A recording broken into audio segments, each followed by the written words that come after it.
శివశక్తులు కలిపి ఒకటే అన్నప్పుడు అమ్మవారిలో శివుడు ఎక్కడ కనబడుతున్నాడు అని వెతికితే శివుని కరుణే అమ్మవారే కనబడుతున్నారు అంటారు శంకరులు. అందుకే ఎదురుగా సాక్షాత్కరించిన తల్లి ఎవరు అంటే శివ కారుణ్యమే, పరమేశ్వరుని యొక్క కారుణ్యమే అమ్మ యొక్క రూపం.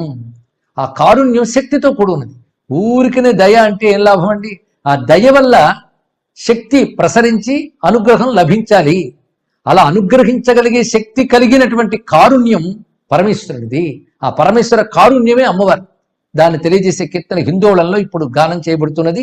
శివుని కరుణ ఒక రూపము దాల్చి శ్రీమాతగా సాక్షాత్కరించే. ఆ సాక్షాత్కరించినది ఆ శ్రీమాత శివుని కరుణ రూపు దాల్చి గోచరించినది. నవారుణ ద్యుతి శ్రీలలిత, ఆ కరుణవర్ణం అరుణవర్ణంగా, అది కూడా నవారుణం నిత్యనూతనమైనటువంటి కాంతి స్వరూపంగా చిచ్చక్తి గోచరించింది. ఆ శ్రీలలిత ఎవరయ్యా అంటే నవా